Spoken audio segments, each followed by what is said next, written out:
On 26th May 2014, the National Democratic Alliance, led by Prime Minister Narendra Modi, took the oath of office.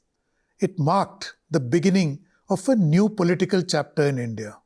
What followed over the next 12 years was not a change in government, but an attempt to reshape the Indian state, economy, and society at a staggering scale.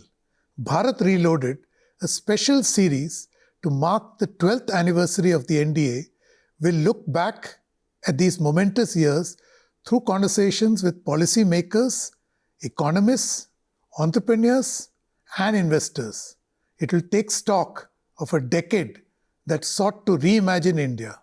I am your host, Anil Padmanabhan.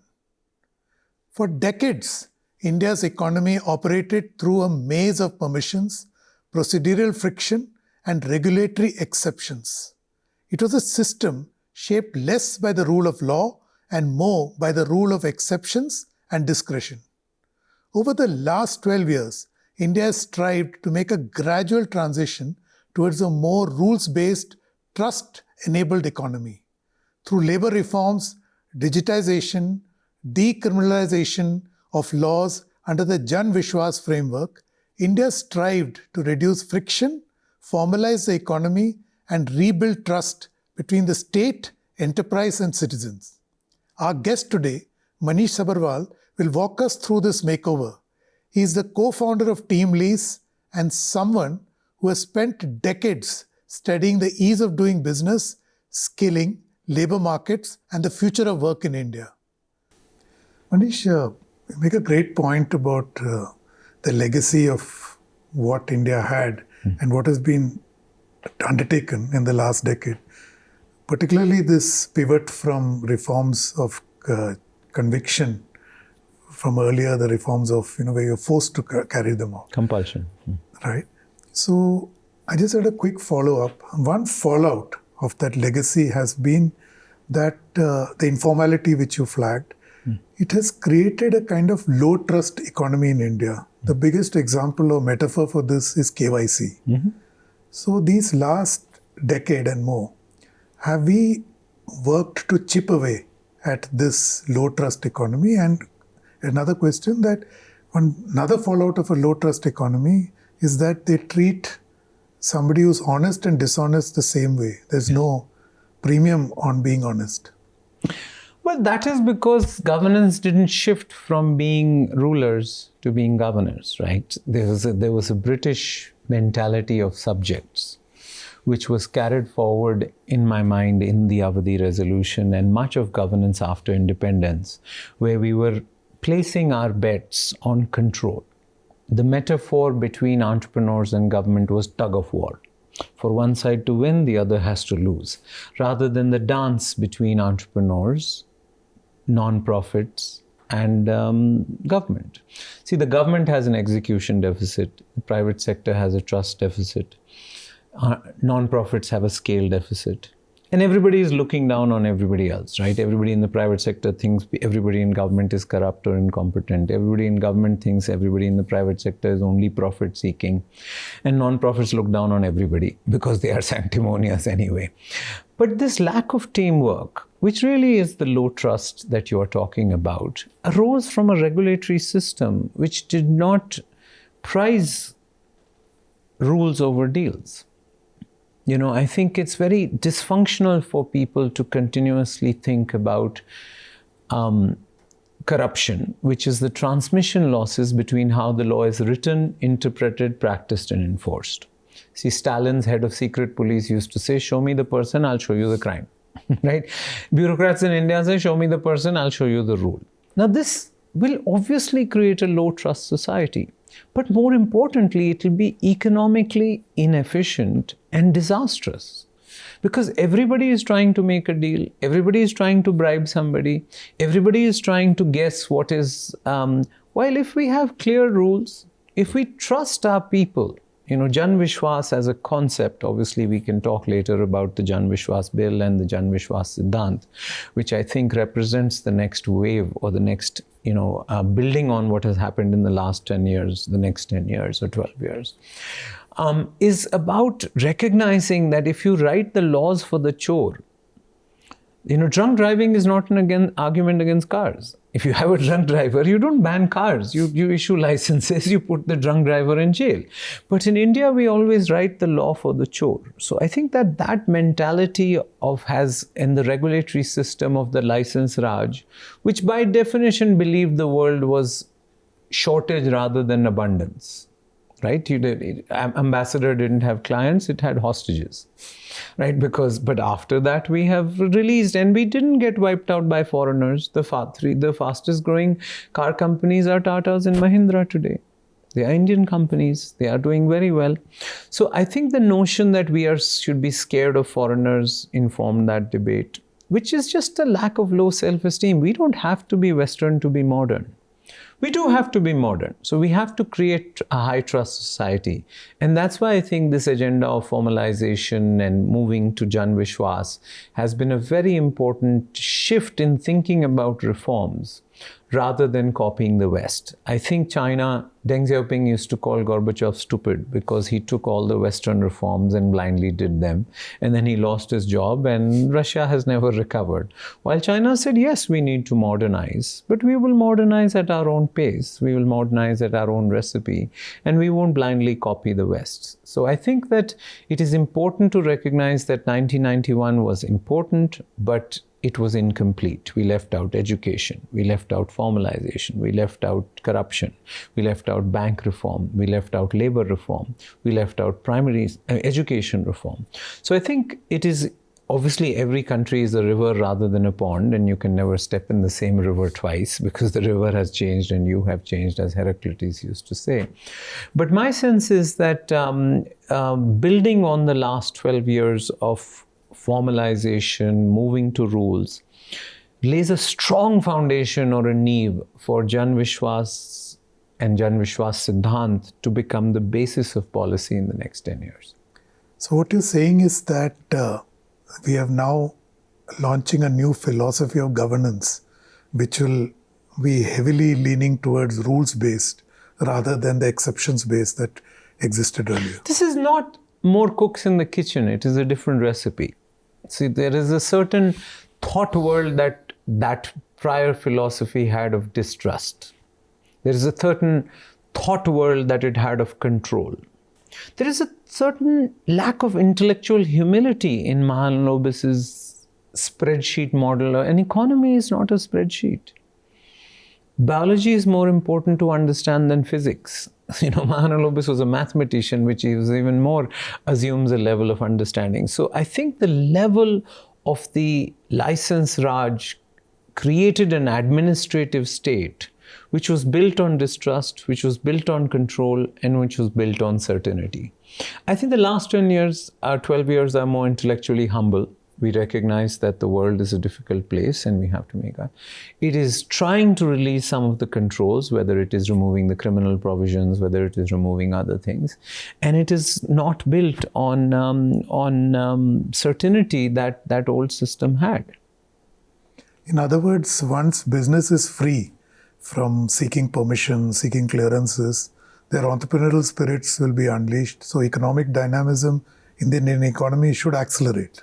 Well, it's not God's will that India should be 4th in total GDP, but 128th in per capita GDP. I mean, it is our choices. Dumbledore tells Harry Potter in Chamber of Secrets, it is our choices more than our abilities that reveal what we really are. And I think we made some really bad economic choices after independence. And I know people will say that we needed to do that. I don't believe that is true. India and China had the same per capita GDP in 90. India and Korea had the same GDP, per capita GDP in 1960. I think the new system of thinking about, we don't live in an economy, we live in a society. But we do have to recognize that part of China's strength and part of America's strength in today's new world geopolitical order comes from their military strength, which really depends on their technology and economic strength. Now, where does economic strength come from? It is not about setting things on fire. It is creating the conditions for spontaneous combustion. I think Indians are very entrepreneurial. I find cultural explanations for economic growth very insulting, right? The Hindu rate of growth, which was this idiot economist that, between 1820 and 1950, India grew at 0.1%. From 1950 to 1991, we grew at 2%, and he called it the Hindu rate of growth. Since then, we've grown at 7%, and we didn't shoot all the Hindus. So clearly, that was an incomplete explanation. I think we used Confucianism to explain why China was poor for 30 years. Now we use it to explain why China is rich. So I think there is no reason for mass prosperity to not be added to mass democracy. If we have a nai soch or rethinking about our economic system, which is built on trust, which is built on governance rather than ruling. In fact, I believe that NDA should be given credit for acknowledging business as a legitimate stakeholder. If you look back at pop culture, particularly Bollywood, the bad person was inevitably the businessman, right? Today, largely because the state cast them, the support was covert, never overt. Today, they are legitimate stakeholder in the Indian economy. They are as much a factor of production. That should definitely provide a perfect foundation to launch this next phase, right? There is no other way for India to create mass prosperity other than mass entrepreneurship. I know people think China's success is because of communism. It is because of how they have treated their entrepreneurs. I mean, we have had this innovation in China, whether it's EVs, whether it is this, not coming from government. It's coming from government support, but it is done by entrepreneurs. So I think, and we have classic examples of where good policy can create good industries in software and pharma. India exported more software than Saudi Arabia did oil because of the STPI policy in India and the H-1B policy in America. India made 60% of the world's medicines because of the 1970 Patents Act and the 1984 Hatch-Waxman Act. So I think policy can be a very powerful force for good. But finally, policy has to collide with ambitious, enchanting, and smart entrepreneurs. Fiscal and monetary policy may be overrated as a way to transform India. Government spending in India has gone up 108 times since 1990. Per capita GDP has gone up 8 times. The government used to spend about 82,000 crores in 1990. Today it spends 1,20,000 crores. So I think government spending is very important because a modern state is a welfare state. But that's not what, it reduces extreme poverty. It doesn't create prosperity. And monetary policy, after a few years on the RBI board, I haven't decided whether it's a placebo or a painkiller or a steroid. It's definitely not a medicine. So what, if it's not monetary policy and fiscal, it is the trust of entrepreneurs. It is giving the space to entrepreneurs to grow and putting the bad entrepreneurs in jail. And I don't think we're asking for Russia's oligarchs where they are able to take government assets like mines or they are able to break rules. I think we're moving from deals to rules is for both ways. We must punish. The problem with, say, India's labor laws, for example, where the Indian Chief Labor Commissioner once told me, we are trying to enforce the unenforceable. Right? For example, ticketless travel in India was a crime till the recent Vishwas Bill since 1947. But they only filed 8 cases for 800 crore travelers. When I told people in the railways that your deterrent is not working, they said, "Arey, deterrent is working, only 8 cases filed." I said, "Sir, मैं अपना घर गिरवी दे दूंगा, हर train में 8 ticketless traveler हैं." But finally they resisted, but it has been removed in Jan Vishwas Bill because it is a belief that there should be civil, throw him off the train, file him 4 times, put him on a no ticket buy list, do what you want, but you're never going to put a person in jail for not buying a 4 rupee ticket. I think that would be unfair. It's a civilian offense all over the world. But there's this fundamental distrust with civilians and citizens that allowed the decriminalization. And business. And business. So citizens were reflected in that. And business, there were 26,410 ways for a businessman to go into jail. We had done a report called Jailed for Doing Business, which basically listed the 26,000 ways for an employer to go to jail. And that makes no sense because you're not putting employers in jail. So what does that create? When I first wrote that report, Jailed for Doing Business, when we wrote that report as a big team along with ORF and TeamLease RegTech, a lot of people said, but CEOs aren't in jail. Why do you care about this? I said, my favorite line in the Vishnu Sahasranam roughly translates to, why did God create fear? So he could take it away. So why are these jail provisions there when you're not putting people in jail? You should have 100 jail provisions or 200 jail provisions, and you must put people who steal Provident Fund in jail. You must be people who do not pay, steal wages to put in jail. Nobody is arguing against that. Manish, this ease of doing business, which we have discussed at length, there's another side to this, are the labor codes. Both, again, something you were very closely involved with, the transformation.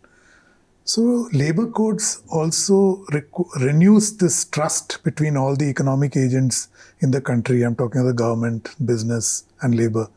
And you were closely associated with it. So how do you see that transforming the formalization or accelerating the formalization in the Indian economy, particularly of the labor force? Why has India not moved 20, 30 crore people from farming into factories as China has done? That is because of the labor laws of this country. There's lots of other regulatory cholesterol that we can talk about. But if you encourage employers to substitute labor with capital, in a capital surplus country like India, that makes no sense at all. So I think the labor codes are an overdue reform which cut 72% of criminalization. They cut almost 75% of forms and returns that had to be filed. There have obviously been some things people can disagree with. People don't like the gratuity provision, which has raised the cost for corporate India.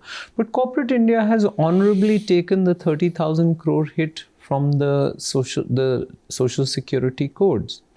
And so my case to everybody is that without employers, there are no employees. And informal employment is the slavery of the 21st century. So we need more employers, we need more formal employers. And the labor codes are built on this trust that if you steal Provident Fund, we will put you in jail. Nobody has removed that provision. But will we really put you in jail for all the other 26,000 ways that we have prescribed? So between the Jan Vishwas Bill, which was passed in Parliament last month, and the labor codes being notified, 11,260 of the 26,000 ways to go to jail have finally been removed. Now, it has taken a long time, it's probably taken longer, but I think it has finally proven that these jail provisions which you don't use don't improve compliance, they reduce trust, and they breed corruption. So I think labor codes are a very important, the job is not done. Why should we have 4 labor codes? We should have 1 labor code. There should be some other changes. We should reform PF, we should reform ESI. But all that is in the pipeline, hopefully, and being considered, because Indian policy should pray to one God, which is jobs. Finally, Manish, the last decade we have spent in reducing friction in the economy and expanding participation, growing the number of economic agents, like removing abject poverty of 500 million people. You have actually created that many people who are inside the economy looking out rather than the other way around. So what do you see is the vision for the next decade so that India transitions beyond the baby steps to a genuine rules-based society and creates a trust economy that fosters business and prosperity? See, Jan Vishwas Bill represented decriminalisation. Now that has been published into what we call the Jan Vishwas Siddhant, which are the principles of deregulation.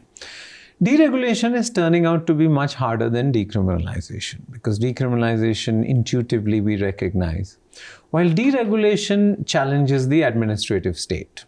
And we don't want to equate deregulation with civil service reform. And I'm not talking about the 6,700 IAS officers, I'm talking about the 25 million civil servants who make our life miserable sometimes as citizens or as entrepreneurs. You know, the tehsildar, the vehicle inspector, the labor inspector, who really doesn't understand how important they are to citizens' trust in government, right? So I think deregulation should be the next phase of Indian reform, where we say that we will have less rules, but we will enforce them mercilessly. we will only have acts and rules. We will not have these 19 other instruments which have been invented, guidelines, circular, notification, office order, press release, FAQ.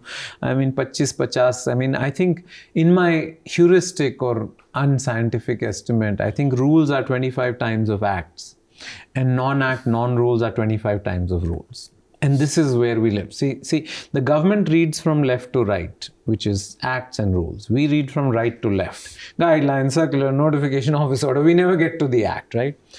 And the problem is there is no single source of truth.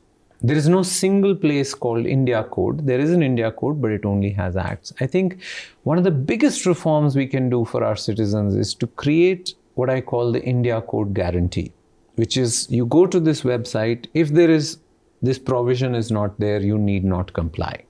That is a guarantee the government is offering. I think it is on the table. We are already in the process of considering India Code, but I think that would be a very important reform to reduce corruption. Because I can point to so many notifications or guidelines which practically are secret laws. They are sitting in the drawer of a bureaucrat. If he likes you, he leaves it in the drawer. If he doesn't like you, he or she pulls it out and holds you accountable for it. So I think citizen trust will have to be manifest in decriminalization, deregulation, and digitization. We don't have enterprise digital public infrastructure. As an employer, I have 23 different numbers issued by the government. You can issue Aadhaar to 1.4 billion people. Why can't you give a single number to an employer? So now a single unified is being considered. You have a DigiLocker for individuals. Why don't we have entity DigiLocker where all my licenses, all my permissions, all my filings, all my challans, all my returns are digitally? And so I don't have, why do we need notaries in India? Notaries should be a banned occupation because basically they are just toll collectors from us. If we have a digital entity DigiLocker, there will be no need for notaries in India. So I think this decriminalization, digitization, and deregulation should be a broader agenda that prays to the one God of jobs. The second agenda would be human capital. I think it is an embarrassing number in India that only 45% of kids are left in government schools. In Japan, only 5% of kids go to private school. In America, only 15% of kids go to private school. So if anything should be free and at quality in a country, it should be government schools or K-12 schools. So we have to fix human capital. Now, repair, prepare, and upgrade are a continuum. We can't repair people in 3 months what they should have learned in 12 years. So I think the skill mission, expanding apprentices, if we had the same number of apprentices as Germany, we would have 15 million apprentices. We only have 7 lakh. And the third one, which is maybe a little more jarring to people, but I think the PM has said it many times, that 28 chief ministers matter more than one prime minister. So decentralization of power, funds, functions, and functionaries. What is power in government? Funds, how much money you have. Functionaries, how many employees you have. And functions, what is the permissions and division. I think India can't be ruled from Delhi. Indira Gandhi in 12 of her speeches said strong states lead to a weak nation.